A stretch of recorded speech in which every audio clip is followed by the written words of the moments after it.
저는 여행을 가거나 쇼핑을 할 때 이런 경험을 여러 번 한 적이 있습니다. 당한 거죠. 이제 네이버로 어떤 물건을 사거나 옷을 사거나 또는 이렇게 뭐 에어비앤비 같은 거에서 이제 그 여행을 예약을 잡을 때 제일 먼저 이제 와닿는 건 뭐냐면요. 상세 정보에 있는 이미지입니다. 우와, 이 옷, 우와, 이 신발, 우와, 이 숙소 장난 아니야. 아니 이 가격에 이런 숙소가 있다고? 그리고서 이제 잡는 거죠. 와, 너무 저렴한 가격에 지역에 막 너무 예쁜 호텔 같은 숙소가 있어서 딱 예약하고서 들어갔더니 호텔이 아니라 뭔가 MMO 호텔 같은 그런 느낌. 들어갔는데 아, 당했다. 이게 뭐지? 그런 느낌. 내가 봤던 거랑 이제 다른 거죠. 아마 그런 경험들 여러분들 있으실 것입니다. 이제 뭐 옷을 샀는데 제품이 다른데든지 뭐 실제로 이제 제품이 다를 수도 있고 사실은 어떤 면에서 이제 모델이 좀 많이 다르죠. 그런 면에서 어쨌든 이제 당했어요. 그럼 나중에는 이제 상세 정보나 이미지를 보는 게 아니라 뭐를 꼼꼼하게 확인하게 되는지 아십니까? 리뷰입니다. 후기입니다. 그래서 여러분 어떤 쇼핑을 하거나 구매를 할 때 온라인에서 그 후기를 보시는 분들이 꽤 계실 것입니다. 물론 이제 후기도 조작될 수 있으나 여러분 후기란 게 무엇입니까? 누군가가 이용한 과거에 대한 기록입니다. 후기를 본다는 건 굉장히 재밌는 겁니다. 왜냐하면 누군가의 과거가 나의 미래가 되기 때문입니다. 그래서 누군가의 과거의 기억은 나에게 매우 예언적인 활동을 할 수 있다는 것입니다. 그러면서 여러분 오늘 이제 공동체의 기억에 대한 것, 공동체와 공동체의 기억에 대한 이야기를 나누게 될 텐데 공동체의 기억은 너무너무 중요합니다. 왜냐하면 사람은 혼자서 살 수 없기 때문입니다. 만약에 여러분 가운데 이제 취준생이 있어요. 취업을 해요. 그냥 혼자 준비해요? 그렇지 않습니다. 당신에게 필요한 것은 공동체의 기억입니다. 내가 어떤 회사에 가야 돼요. 그러면 그 회사를 실제로 다니는 사람들은 복지는 어떤지, 여건들은 어떤지, 공동체 기억이 나에게 굉장히, 특히 입사를 할 때 조건이라든지 뭐 어떤 인사과라든지 면접을 본다든지 이런 공동체 기억들 굉장히 도움이 될 겁니다. 결혼 준비할 때 필요한 것은 공동체의 기억입니다. 뭐 스드면 어떻게 할 건지, 뭐 신혼여행은 어디가 좋은지, 온라인이든 오프라인이든 공동체의 기억입니다. 여러분들 뭐 그런 거 가입해서 그런 짓을 왜 하냐 그러는데요. 여러분 만약에 당신이 여성으로서 임신을 하고 출산을 하고 육아를 하지 않습니까? 무조건 맘카페에 가입하게 됩니다. 왜 그런지 아십니까? 공동체의 기억이 필요하기 때문입니다. 그러니까 누군가가 겪어보고 경험한 그 사람의 과거의 기억은 나에게 매우 예언적인 활동이 될 수 있다라는 것입니다. 그러면서 성경에서 말하는 예언은 다음 내년에 니네 집에 재앙이 있어 사과나무를 심어 꼭 그런 거 아닙니다. 물론 하나님은 그렇게도 일하실 수 있겠지만 그렇게 일하시지 않습니다. 교회는 여러분 공동체입니다. 기독교는 공동체의 종교입니다. 공동체를 떠나서는 구원을 얻을 수 없습니다.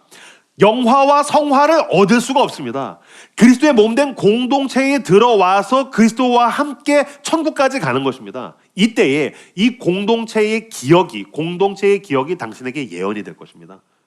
서로 내가 겪은 것을 가지고서 조언하고 붙들어주고 격려하고 경계해서 우리는 함께 그리스도를 닮아가게 되더란 것입니다. 그러면서 여러분들 가운데에서는 이제 12월은 저희가 안식의 시간이라서 공동체 다 스탑하고 오직 예배만 집중을 하지만 여러분들 가운데에서는 예배 드리는 건 좋은데 저는 아직 공동체에 들어갈 준비는 안 된 것 같아요 라는 분들이 분명히 계실 것입니다. 그럴 수 있습니다. 예배 드리시는 거 좋습니다.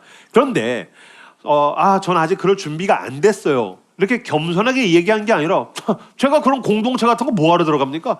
괜히 가가지고서 왜 내가 나의 약함을 사람들 앞에서 얘기해야 됩니까? 왜 내가 내 힘든 걸 사람들 앞에서 얘기해야 됩니까? 라고 그렇게 이야기해놓고선 1년에 2번 정도는 술 먹고 떡이 돼서 친구들 앞에서 울죠.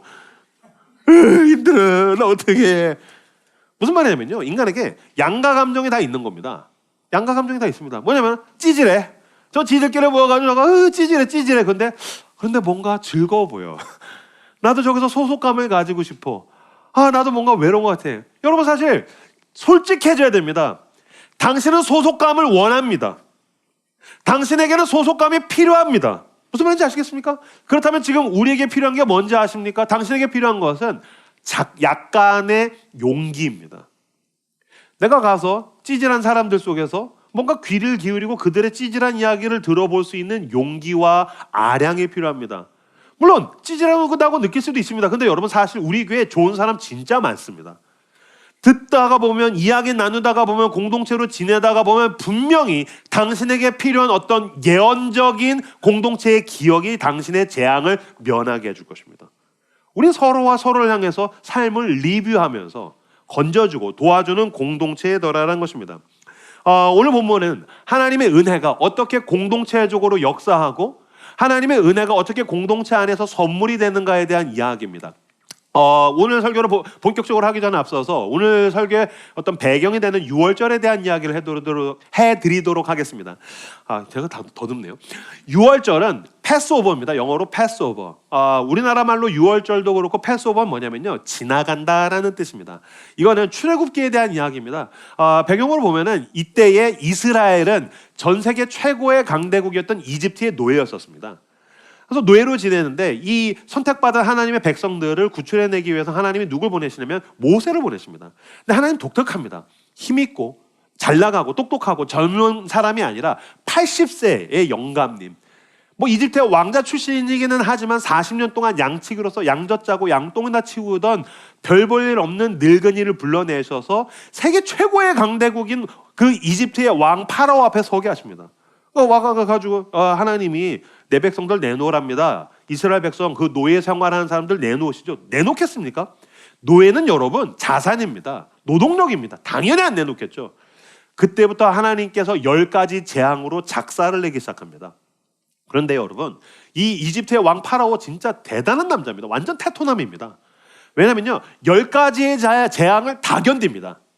다 견딥니다. 저는 출애굽기 보면은요, 한 이 정도 10개 중에서 한 3, 4개 정도의 재앙이 오면 전 겉으로는 테토인데 속은 애견입니다. 그래서 한 3, 4개 정도 재앙 오면 무서워요. 그만하세요.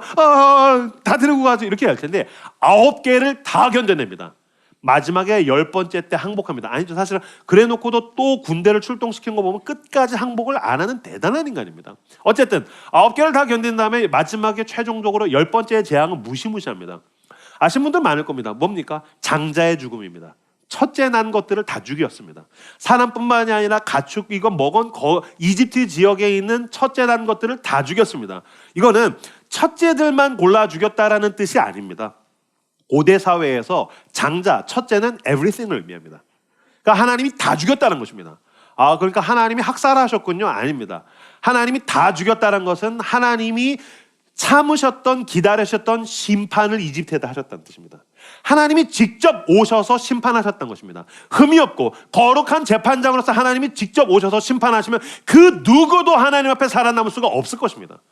하나님께서 그 심판과 죽음으로써 이집트 가운데 임재하셨다는 뜻입니다. 이때 구원의 방법을 주십니다. 뭐냐면은 어린 양을 잡아서 양의 피를 문설주에 바르는 것입니다. 바르고 그 집에 들어가 있으면은 죽음과 심판이 이집트를 쭉 지나가다가 양의 피가 발라져 있으면은 죽음도 지나간다. 양의 피가 문설주에 발라 있으면 죽음이 지나간다라고 그래서 패스오버, 유월절이라고 이야기한 것입니다. 그리고 이 어린 양의 피를 문에다가 바르고 그 안에 거하라는 것은 사실은 예수 그리스도에 대한 예표입니다. 지금으로부터 2000년 전에 우리의 죄와 심판과 죽음을 위해서 하나님의 어린 양 예수 그리스도께서 사람으로 오셨습니다. 그리고 그가 우리의 죄를 대신해 십자가에서 죽으심으로 피를 쏟으셨죠. 이제는 우리를 위해서 피를 흘리신 어린 양 예수 그리스도 안에 있으면 하나님의 죽음과 심판이 우리를 패스오버 할 것이다. 이것이 바로 구원에 대한 예표요 상징적인 사건인 겁니다. 근데 여러분 생각해 보세요. 그 집에 들어가 있어요. 그러면은 어떤 사람들이 들어가 있을까요? 막 믿음 좋은 사람 아닙니다. 그냥 누가 야 우리 집에 와. 그럼 들어가 있는 겁니다. 아빠가 야 닥치고 오늘 저녁에 이 집에 있어. 밥 먹어. 그럼 그냥 들어간 겁니다. 윤리적이고 도덕적이고 그런 거 없습니다. 그냥 양의 피가 문설주에 발라져 있는 그 집 안에 들어가 있으면 구원을 얻고 무슨 말도 안 되는 소리 하고 있어. 밖에 있으면 구원을 못 받는 것입니다. 그러니까 이 구원이 내 손에 달려 있습니까? 내 능력에 달려 있습니까? 그렇지 않습니다. 이건 그냥 은혜로 주어진 겁니다. 그래서 성경에서 말하는 은혜는 뭐냐면 본질적으로 은혜는 기프트입니다. 선물이라는 것입니다. 하나님이 선물로서 구원을 베푸셨고 그들의 생명을 구원하셨습니다. 이 선물은 그리고 개별적인 선물이 아니라 가족이 함께 받고 그 집 안에 있는 사람들이 함께 공동체적으로 받는 선물입니다. 그래서 기독교에서 은혜란 공동체적인 선물을 의미하더라라는 것입니다.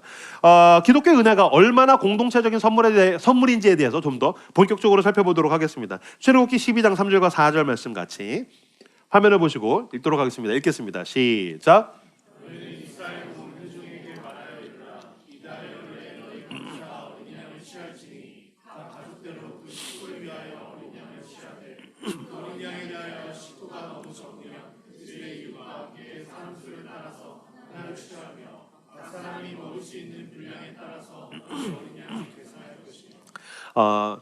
유월절에는 문에다가 어린 양의 피를 바르고 그럼 어린 양을 죽였지 않습니까? 그거를 잡아서 먹어야 됩니다. 두 가지 룰이 있습니다. 첫 번째 룰, 물에 삶거나 날 것으로 먹으면 안 된다. 구워 먹어야 된다. 하나님의 입맛은 저랑 유사합니다. 양고기는 구워 먹는 겁니다. 누가 양고기를 삶아 먹습니까? 그렇죠? 양꼬치는 구워 먹어야 되는 겁니다. 두 번째 룰이 있습니다. 어린 양을 그날 저녁에 다 먹어야 됩니다. 이게 더 중요한 룰입니다. 그럼 이제 여러분 가운데서 아니 가족끼리 모여서 어린 양 하나 먹는 게 뭐가 문제가 됩니까? 아닙니다. 어린 양을 먹는 게 어떤지 제가 표로 가지고 왔습니다. 1년차 어린 양은 35에서 40kg입니다. 한 마리를 잡으면 정육은 40% 나오니까 15kg의 양꼬치를 모두 먹어야 됩니다. 네 가족이면 인당 4kg를 먹어야 하죠. 쉽지 않습니다. 1인분을 200g으로 잡으면 각자 20인분을 먹어야 됩니다. 이거 빡센 일인 겁니다. 무슨 말인지 아시겠습니까? 그러면 어떻게 됩니까? 사람들을 초대해서 함께 먹어야 됩니다. 주변에 있는 사람들을 불러야 되는 겁니다. 오늘 이 저녁에 어린 양의 식탁에, 6월절의 식탁에 사람들을 불러야 됩니다. 근데 여러분, 사람들은 자본주의적인 계산법으로 보면은 내 거를 나눠줘요. 그럼 내가 손해보고 이 사람이 득을 보는 거죠. 근데 6월절의 식탁의 룰은 그게 아닙니다. 이걸 다 못 먹으면 내가 큰일 납니다. 그래서 누구라도 불러서 제발 와서 먹어달라고 하는 것입니다. 그러니까 이게 초대받는 사람이나 호스트나 둘 다 동등한 자리에 있습니다. 이게 자본주의의 셈법은 주는 사람은 위에 있죠. 받는 사람은 아래에 있죠. 6월절의 식탁은 하나님께서 은혜를 베푸시는 것이기 때문에 어린 양을 나눠 먹는 사람은 호스트나 게스트나 동일한 조건 가운데 있습니다. 동등한 위상을 가지고 있다라는 것입니다. 무슨 뜻입니까? 우리는 선물을 서로 주고받는 공동체다. 내가 살려면 당신이 필요한 겁니다. 너가 와서 먹어줘야 내가 사는 겁니다. 그러니까 나나 너나 동등하다. 그러니까 와서 먹어다오. 왜? 이건 내가 너에게 주는 게 아니라 은혜다. 위로부터 왔고 나누는 것이다. 그래서 이 6월절의 식탁은 은혜의 공동체를 의미합니다. 마찬가지로 교회는 은혜의 공동체, 선물의 공동체입니다. 나탈리 제몬 데이비스라는 역사학자가 있습니다. 여성이고 뭐 하나님을 믿는지 안 믿는지 모르겠어요. 아마 무신론자의 확률이 굉장히 높습니다. 이 나탈리 제몬 데이비스가 16세기의 프랑스에 대해서 연구를 하다가 16세기의 프랑스에는 세 가지 사람과 사람 사이의 관계가 있다는 사실을 알아냅니다. 첫 번째 강압, 두 번째 판매, 세 번째 선물입니다. 첫 번째 강압은 뭐냐면요, 내가 갖고 싶은 무언가를 불법적으로 힘으로 빼앗는 사람들, 강압해서 빼앗는 사람들이 있다는 거예요. 두 번째, 판매하는 관계, give and take죠. 그래서 난 너한테 원하는 이게 있어. 너 이거 가져? 오케이, 교환하자. 사실 여기까지도 인격적인 관계라고 볼 수는 없습니다. 판매하는 관계는 그냥 그 물건이 필요한 거니까 사람을, 물건을 소유하고 있는 대상으로 여기는 거죠. 세 번째가 인격적인 관계입니다. 세 번째는 뭐냐면요, 선물하는 관계입니다. 큰 기대 없이 그냥 주는 사람. 그래서 세 관계, 강압, 판매, 선물. 강압, 빼앗는 사람이 있고 주고받으면서 교환하는 사람이 있고 나에게 있는 것을 누군가에게 주는 관계가 있더라는 것입니다. 재밌죠? 16세기에도 이게 있었답니다. 근데 사실 우리가 살고 있는 이 시대 가운데에서는 강압과 판매가 훨씬 더 압도적이죠. 그러니까 사실은 당신이 살아가면서 힘든 건 뭐냐면은 내가 바라던 선물하는 관계는 찾아보기가 너무너무 힘들고 누군가가 내 것을 강탈해 갑니다. 착취해 갑니다. 강압적으로 내 것을 빼앗으려고 합니다. 그러니까 불안한 거죠. 두려운 거죠. 그나마 사람들은 나를 판매의 대상으로 봅니다. 여러분들 알바할 때, 여러분들이 직장에서 나를 어떤 교환 가치의 일부로 여기니까 내가 인간성이 있는데 인간성을 인정을 못 받는 것 같은 느낌. 그래서 사람과 사람 사이에서 온기를 못 느끼게 되는 거죠. 그토록 바라던 선물하는 관계를 찾아보기가 힘드니까 우리가 다 힘들어 하더라는 것입니다. 이 개념을 좀 더 자세하게 설명을 하기 위해서 제가 드라마 한 편을 이야기를 해드리겠습니다. 최근에 너무 재밌게 봤어요. 그 넷플릭스에 있는 서울 자가의 대기업 다니는 김 부장. 근데 이거 보셨으면 좋겠어요. 왜냐면 너무 잘 만들었어요. 왜냐면은 나는 47이니까 난 영포티잖아요. 그리고 제 위에는 5, 60대 꼰대들이 있단 말이에요. 리얼 꼰대가 있고 나는 영포티, X세대 꼰대란 말이에요. 그 밑에 이제 MZ가 있잖아요. 저만 해도 5, 60대들 아유 꼰대네 그랬는데 그들을 이해하는데 진짜 많이 도움이 됐어요. 게다가 그들을 공감하게 될 수 있을 거라 나 처음 알았어요. 불쌍하다. 막 공감하고 이해하고 싶지 않은 표정이군요. 그래서 저는 이거 너무 재밌다고 생각하는데 어쨌든 여기에 주인공은 누구냐면요. 53세의 김낙수 씨가 주인공입니다. 53세의 김낙수 씨. 이 사람에게는 세 가지의 인생의 트로피가 있습니다. 첫 번째, 서울에 집이 있습니다. 자가. 두 번째, 대기업에서 부장입니다. 그다음에 세 번째, 아들이 명문대를 다닙니다. 그래서 그의 기대는 뭐냐면요. 이 25년을 충성한 회사에서 자기가 임원이 되기를 기대합니다. 그래서 그 트로피들을 들고서 당당하게 살아가던 그 어느 날 이 세 가지의 트로피를 다 박살나는 경험을 하게 됩니다. 뭐냐면요. 강압적인 관계. 자기가 25년을 충성했던 형님인 상무이사 백정태 이사가 자기를 단물까지 다 빨아먹고 팽합니다. 그 다음에 버림받는 거예요. 그러면 자기 동료 중에서 라이벌 관계였던 자기보다 6살인가 후배인 도진우 부장이 상무이사가 되기 위해서 자기를 엿먹여가지고서 자기를 강압합니다. 그래서 빼앗겨서 회사에서 잘려요. 두 번째, 퇴직해가지고서 퇴직금을 가지고서 분양을 받으려고 하다가 사기를 당합니다. 그래서 집을 날리게 됩니다. 그리고 자기의 자랑스러웠던 명문대에 다니던 아들은 사고를 계속해서 터뜨립니다. 그래서 공황이 와요. 공황장애에 시달리게 돼요. 근데 자존심이 있어가지고 자기 아프단 말도 못해요. 판매적인 관계로 밀려나가게 됩니다. 대리기사를 하고 배달을 하고. 그래서 거기서 비인격적인 대우들을 계속해서 받게 됩니다. 너무 힘들어하고 어려운 가운데에 전 이 드라마 결말이 기가 막히다고 생각해요. 다시 회사에 복직해가지고서 상무되고 그렇지 않아요. 여전히 비참하고 가난한 현실 가운데 있는데 이 사람을 회복하는 건 뭐냐면요. 선물의 관계예요. 선물의 공동체. 모든 트로피가 박살냈는데 여전히 자기를 지지해주고 위로해주고 사랑해주는 아내가 있어요. 사고를 쳤지만 그래도 자기를 사랑해주는 지지해주는 아들이 있어요.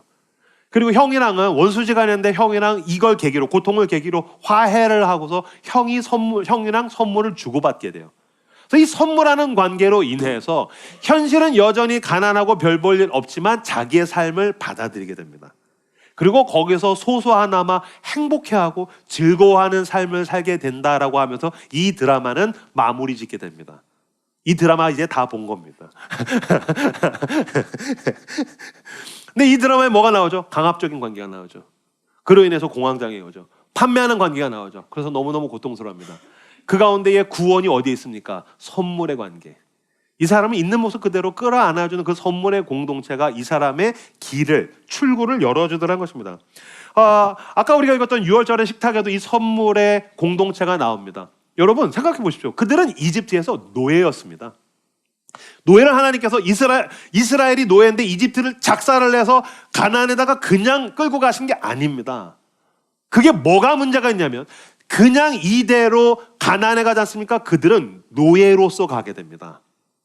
안 그래도 노예 근성이 너무 짙어서 광야에서 하나님과 계속해서 씨름을 하거든요. 그럼 그는 노예로서의 기억만 가지고 가면 그 후에 가나안에 갔을 때 사람이 다 뭐로 보일까요? 강압하는 인간들이죠. 나에게서 뭔가를 빼앗으려고 하는 놈들. 내 거 뺏으려고 그런 거지. 너도 나 착취하려고 그러는 거지. 너 내 거 훔쳐가려고 그러는 거지.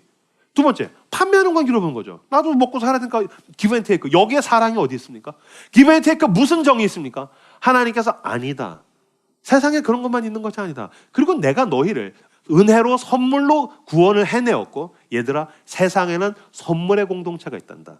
그래서 6월절에 식탁에 사람들을 모아서 어린 양을 같이 나누어 먹는 거죠. 그럼 여러분 생각해 보세요.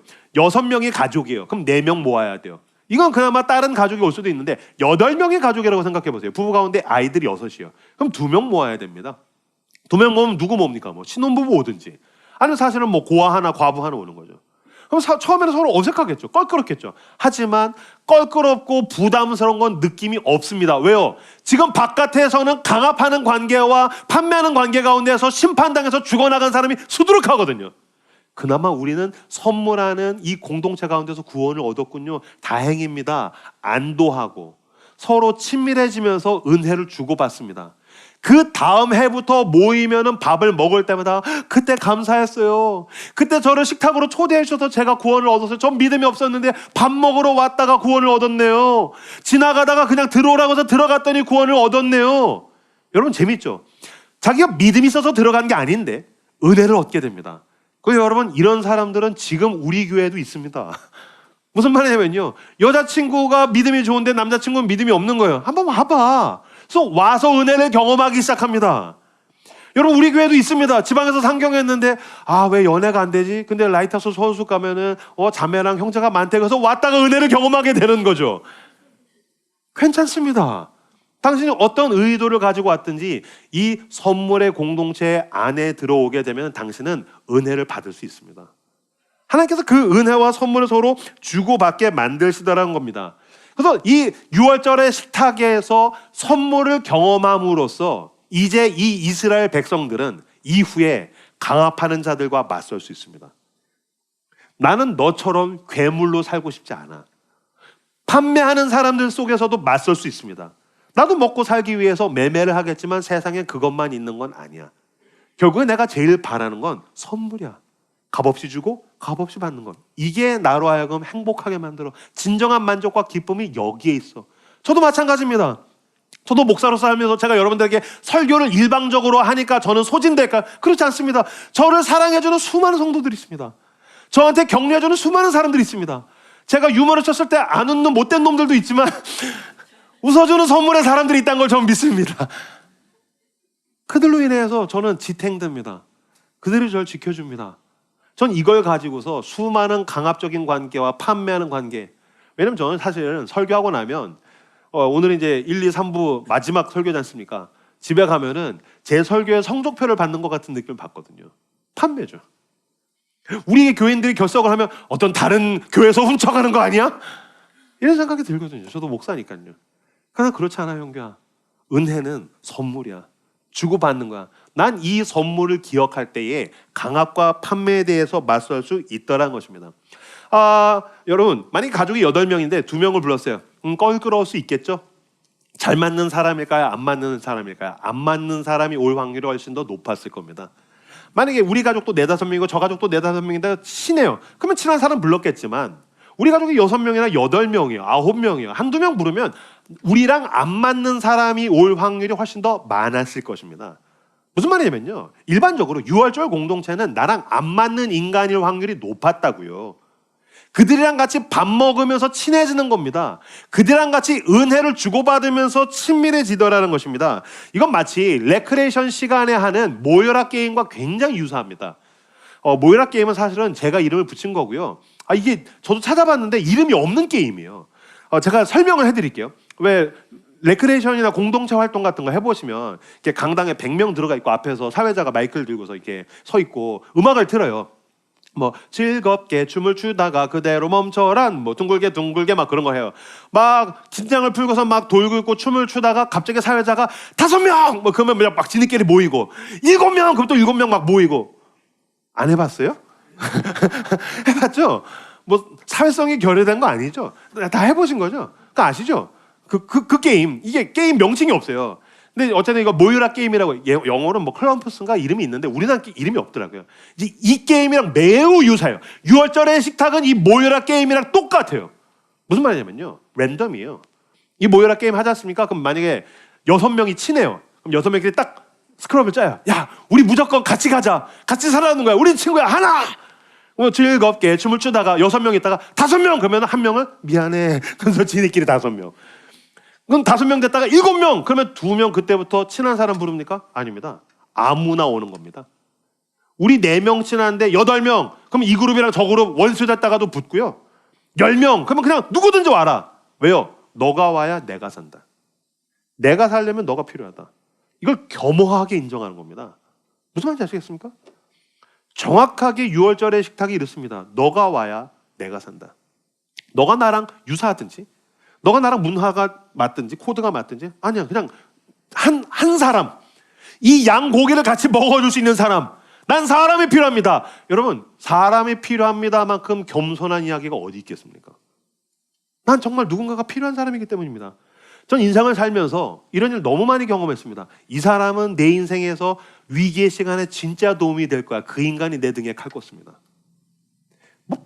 뭐 이런 하찮은 인간이 다 있어. 그 사람이 내가 위기에 빠졌을 때 결정적인 도움을 주는 거 전 진짜 많이 경험했습니다.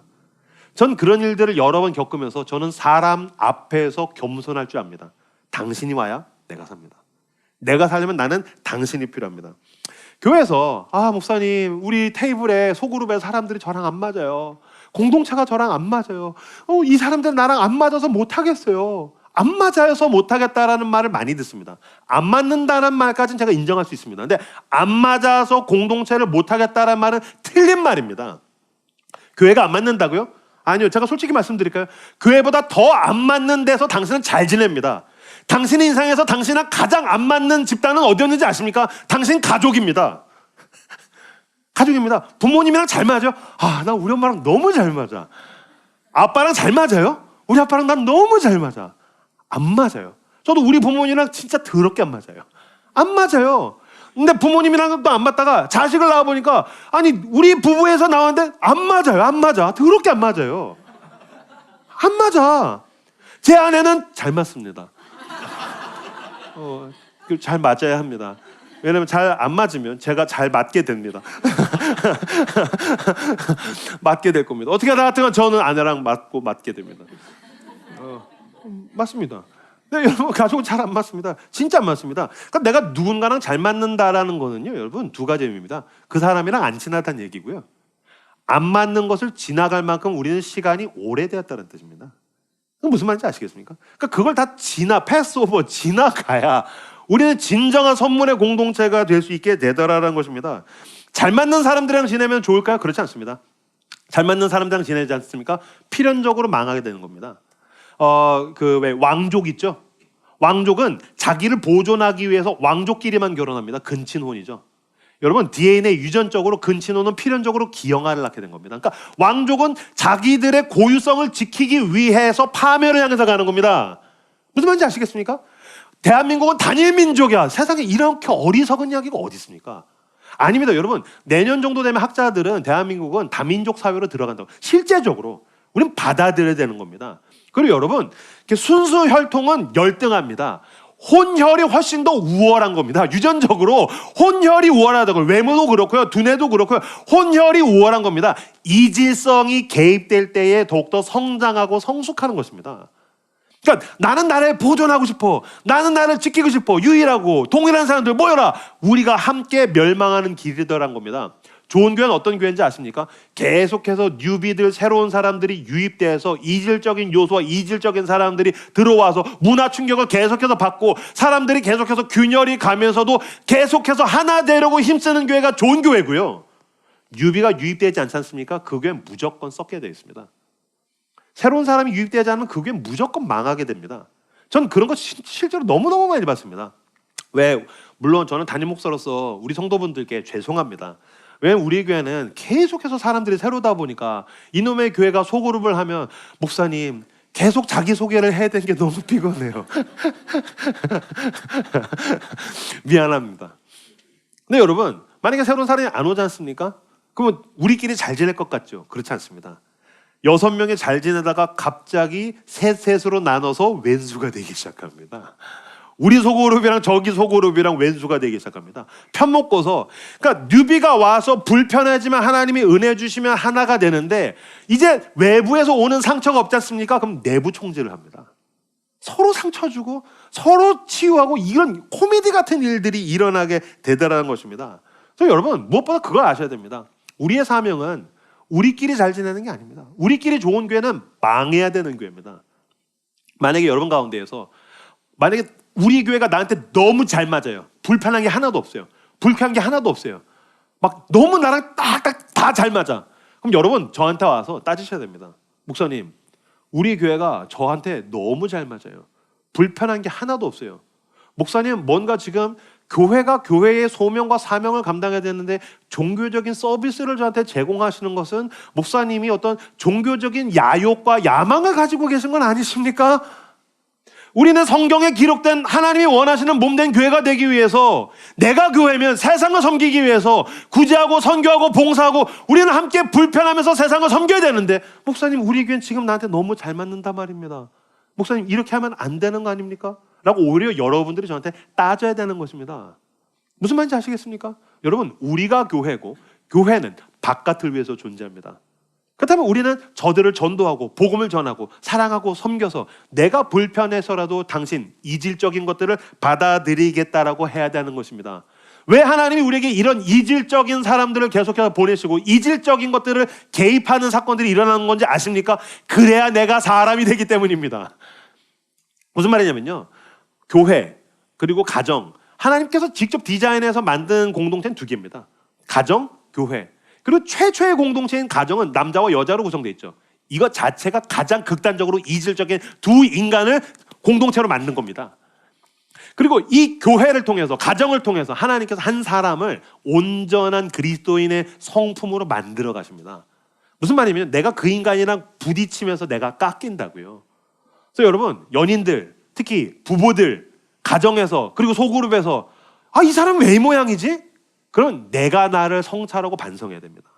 내가 깎여야 되는 겁니다. 거울로 봐야 되는 겁니다. 그래서 여러분의 가정과 여러분의 공동체는 그거 생각하시면 됩니다. 군밤 굽는 기계 보신 적 있습니까? 이렇게 원통에 자갈 잔뜩 넣어놓고 이렇게 생밤, 날밤 이렇게 넣으면 막 열에다가 막 달가락 하면서 밤이 구워지면서 껍질이 벗겨지는 겁니다. 깎여지는 겁니다. 그리고 꺼내면 먹기 좋은 알밤이 되어 있는 거죠. 마찬가지로 하나님께서 원통에다가 여러분의 가족을 넣으십니다. 그리고 성령의 불. 그리고 아직은 먹을 수가 없는 날밤인 임형규를 넣는 겁니다. 그러면 임형규는 내 딸들과 아내한테 깎이는 거죠. 그리고 1년이 지나고 2년이 지나면 나는 괜찮은 인간이 되어가는 거죠. 당신의 소그룹에다가 알바민 당신을 넣는 겁니다. 뭐 이런 놈이 다 있어? 왜 말을 이렇게 해? 왜 이러는 거지? 주님, 제가 어떻게 해야 되죠? 거기서 내가 깎이는 겁니다. 그렇게 내가 그리스도의 성품을 닮아가게 되는 거지 혼자 도 닦듯이 할 수 있는 게 아니더라는 것입니다. 그렇다면 나를 깎아내는 나랑 너무 다른 이질적인 사람들과 어떻게 나눠야 됩니까? 제가 말씀드리겠습니다. 예수 그리스도를 중심으로 하나님의 말씀과 은혜를 중심으로 밸런스를 갖춰야 됩니다. 밸런스가 굉장히 중요합니다. 무슨 말이냐면요, 첫 번째, 하나님의 말씀과 은혜가 없는 공동체가 있어요. 지 힘든 것만 얘기하고 지 잘된 것만 얘기해요. 말씀이 없고 은혜가 없어요. 그건 동아리입니다.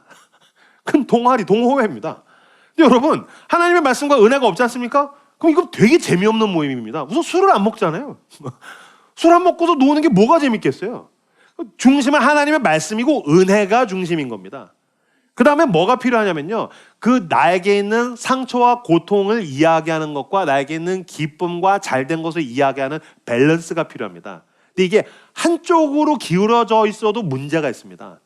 첫 번째, 상처와 고통으로 기우는 거 문제가 있습니다. 이걸 얘기 안 하는 것도 문제가 있는데, 이렇게 상처와 고통을 계속해서 이야기하지 않습니까? 그러면은 어떤 일이 일어나냐면요, 사람이 나에게 있는 어려움을 이야기하는 건 자연스러운 일입니다. 근데 이거를 계속해서 반복적으로 이야기할 때 경계해야 되는 건 뭐냐면요, 여기엔 자기 연민의 감정이 개입됩니다. 무슨 말이냐면요, 사람이 무의식적으로 내가 상처받고 힘든 얘기를 했을 때 사람들이 나에게 관심과 애정을 준다는 걸 압니다. 그래서 그 얘기를 계속적으로 하면서 내가 관심받고 사랑받는 겁니다. 근데 또 그런 일들을 공동체 가운데서 계속 하지 않습니까? 그러면 옆 사람이 막 힘들었어요, 어려웠어요, 어떻게 그러면 난 이 새끼보다 더 힘든 얘기를 해야 되겠어. 난 얘보다 더 고통스러운 얘기가 뭐가 더 힘들었지? 이번 주에 제일 힘든 얘기를 찾아내야 돼. 그래서 너무 힘들었어요. 그럼 그 다음 사람은 저는 더 힘들었어요. 그러다가 보면은 천하제일 상처 대회를 열게 됩니다. 누가 제일 힘든가를 하게 되는 겁니다. 힘든 얘기 좋습니다. 하십시오. 근데 기쁘고 즐겁고 행복한 얘기들도 하셔도 됩니다. 근데 또 잘된 얘기만 해요. 그럼 내가 제일 잘 나가 대회가 되는 거죠. 그래서 이 고통과 기쁨의 밸런스를 공동체 가운데서 맞춰갈 때의 중심은 무엇입니까? 하나님의 말씀이죠. 설교 가운데 들은 거, 내가 이번 주에 성경을 읽은 거, 내가 큐티한 거, 누가 나에게 들려준 하나님의 말씀, 그 말씀을 중심으로 은혜. 여러분, 상처와 고통의 자리에 찾아보십시오. 하나님의 말씀이 있고 은혜가 있습니다. 여러분의 기쁨의 자리에, 행복의 자리에, 잘된 자리에 찾아보십시오. 하나님의 은혜가 있고 말씀이 있습니다. 그럼 여러분들이 모여서 이번 주에 막 너무 자랑하고 싶어. 제가 하나님의 은혜로 주식이 올랐어요. 그런 얘기했으면, 주식이 은혜로 올랐으면 밥을 사시길 축복합니다. 주식이 올랐다며, 은혜라며. 네가 잘한 거 아니잖아, 은혜라며. 은혜는 흘러가야 되는 것입니다. 그러면서 중심을 잡고 밸런스를 잡는 공동체가 되기를 주님의 이름으로 축복합니다. 6월절의 식탁은 운동성을 나타냅니다. 그 운동성이라는 게 뭐냐면요, 은혜는 계속해서 움직인다는 겁니다. 요새 그 운동하는 사람들이나 어떤 제품 같은 거 보면 키네틱이라는 단어가 많이 나오더라고요. 이 키네틱이 활력입니다. 그러니까 은혜는 여러분 위로부터 흘러옵니다. 그리고 나한테 채워서 여기서 내가 보유하고 있거나 여기서 내가 고착 상태로 있을 수 없습니다. 흘러갑니다. 흘러가지 않으면 은혜가 아닙니다. 은혜는 키네틱, 활동성이 있어서 흘러갈수록 기쁩니다. 흘러갈수록 만족감이 더 높아집니다. 나에게도 너에게도. 근데 고착되면 썩어지게 되는 겁니다. 고린도서 10장 12절에서 13절 말씀 같이 화면을 보시고 읽도록 하겠습니다. 읽겠습니다. 시작.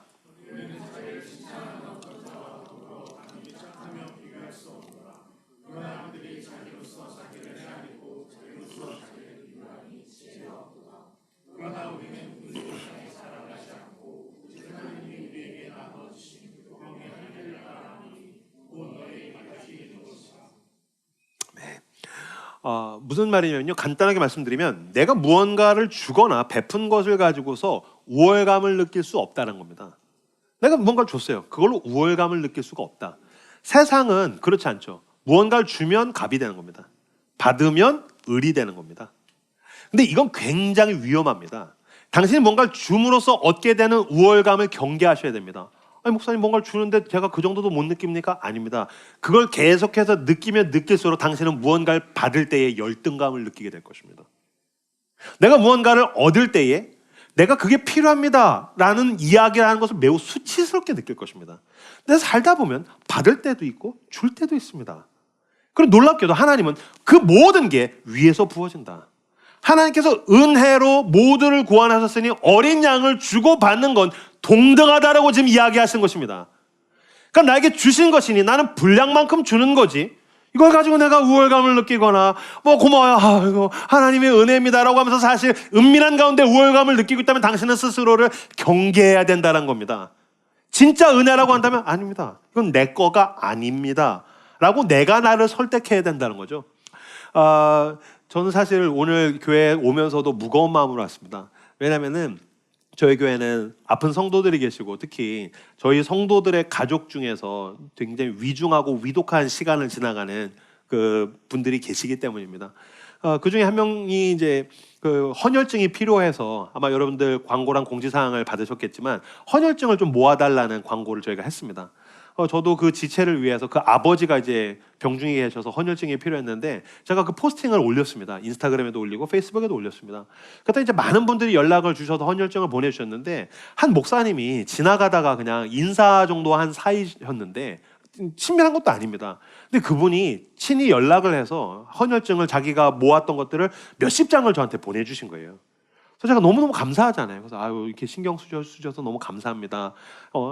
본인 일도 아닌데 자신의 일처럼 신경 써주시고 도와주셔서 깊이 감사드립니다 라고 했더니 그분이 저한테 이렇게 답장을 보내셨습니다.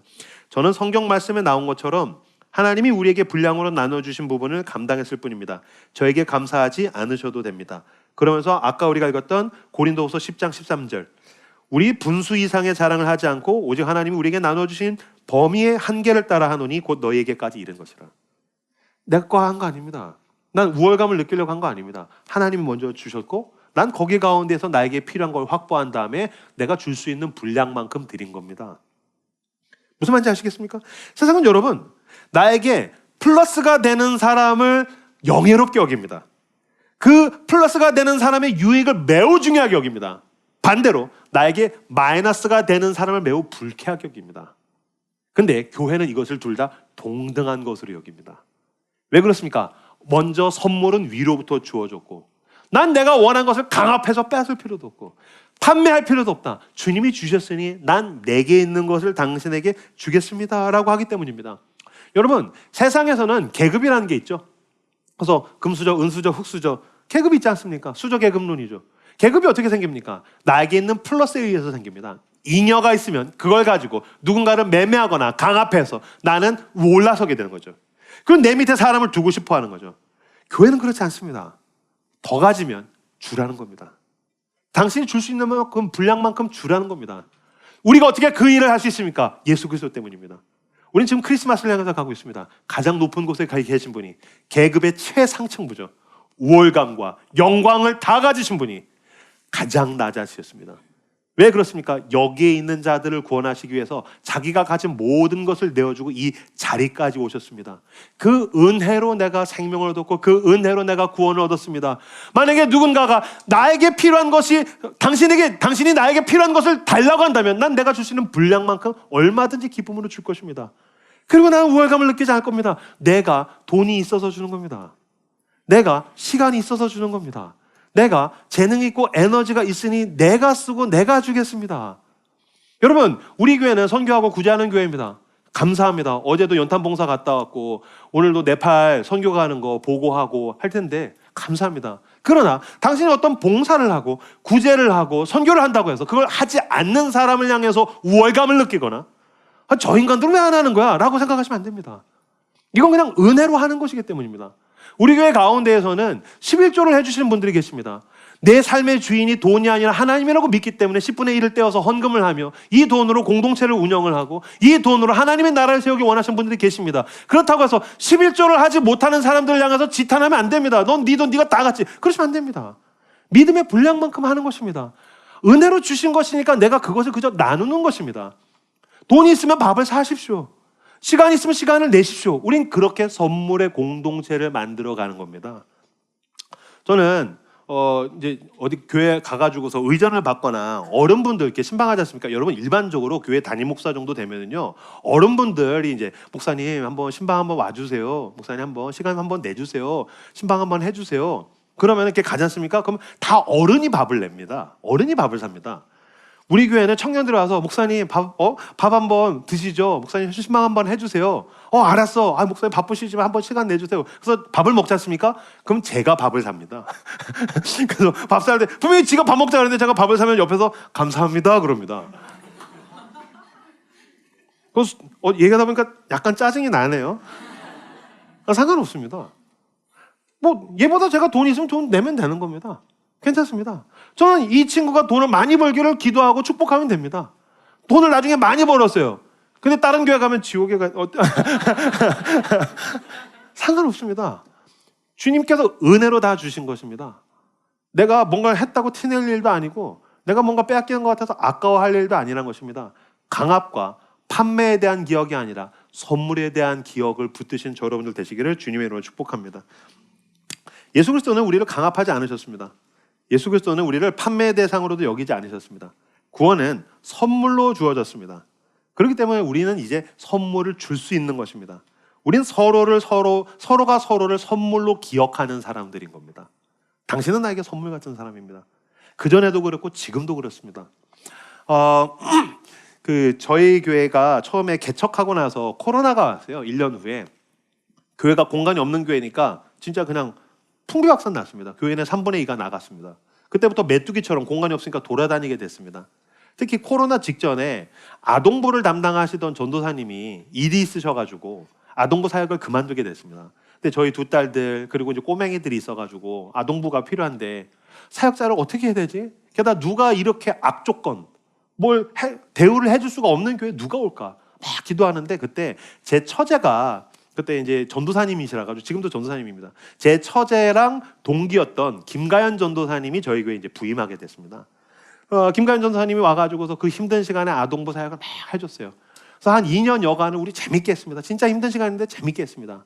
그리고 나서 이제 직장이 있었기 때문에 사역을 둘 다 병행할 수가 없다고 그래서 사역을 그만둬야 될 것 같아요 라고 저한테 얘기하길래 야 그럼 너 뭐 어디 교회 갈 거냐? 또 고민 중이란 거예요. 그래서 야 뭐 네 나이 때 청년들 우리 교회 많으니까 딴 교회 가지 말고 그냥 여기서 청년해. 그랬더니 제가 전도사인데 이 교회 사역으로 왔다가 청년해도 돼요. 그래서 야 나도 목사인데 나 사역 그만두면 성도지 뭐 괜찮아. 저는 설마 하고 했는데 진짜 했어요. 그래가지고서 청년을 지금도 여기 4시에 예배에서 잘 지내고 있어요. 그래서 잘 지내다가 이제 남자친구가 생겨가지고서 결혼 준비하면서 이제 저를 주례해달라고 찾아왔어요. 그래서 저희 동대촌 와가지고서 이제 밥 사줘가지고 같이 밥 먹으면서 옛날 얘기하고 막 그러고서 지냈어요. 그래서 그때 힘들어서 재밌어서 즐거워서 막 그러고 이제 집에 돌아갔어요. 그리고 나서 며칠 전에 제 아내한테 영상을 하나를 보냈어요. 그 김가연 전도사님이 사역을 할 때 우리 딸이 그때 6살, 3살이었는데 그때 제 아내가 찍어서 보낸 사진을 최영상으로 가지고 있다면서 그게 벌써 우리 딸이 5학년인데 6살 때면 벌써 6년 전 영상이잖아요. 그걸 이렇게 보낸 거예요. 영상 틀어주시겠습니까? 로운이 엄마 아빠 결혼할 때 와야지. 왜 딴 데 있었어? 전도사님이 있었지. 어떤 전도사님? 우리 전도사님. 우리 교회 전사님 김간 전사님이죠. 놀리는 거예요 지금.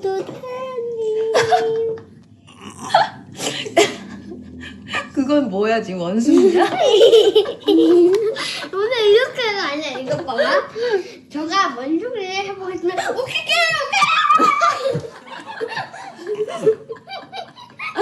진짜 대단하다. 대단해. 여기. 나 이거 봐봐.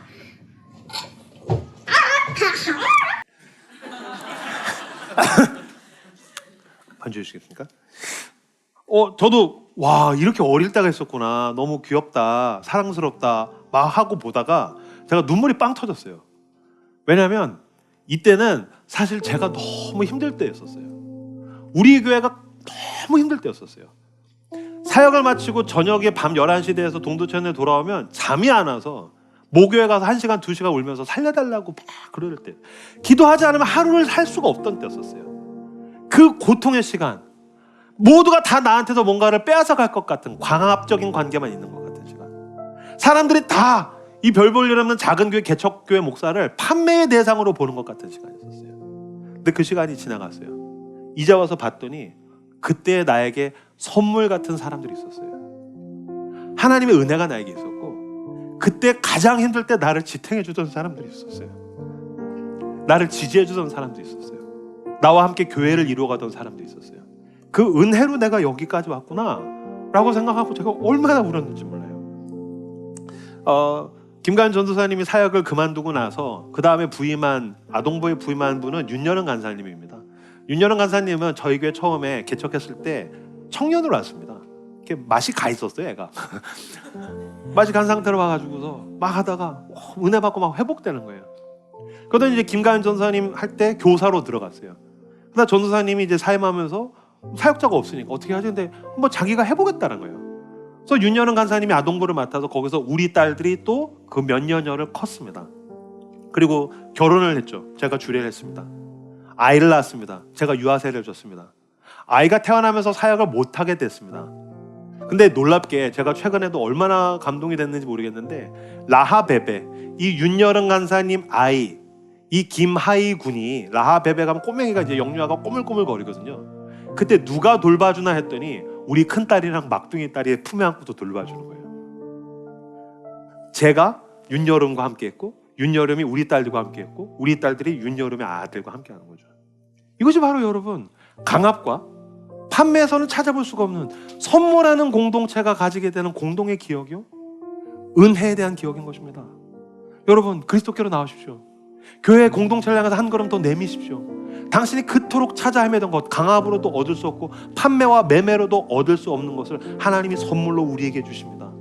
그것을 함께 주고받길 원합니다.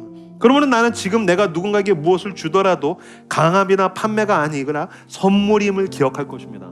나는 선물을 받았고 나는 선물을 주기를 원합니다. 이것이야말로 세상에서 줄 수 없는 만족과 기쁨을 우리에게 주기 때문입니다.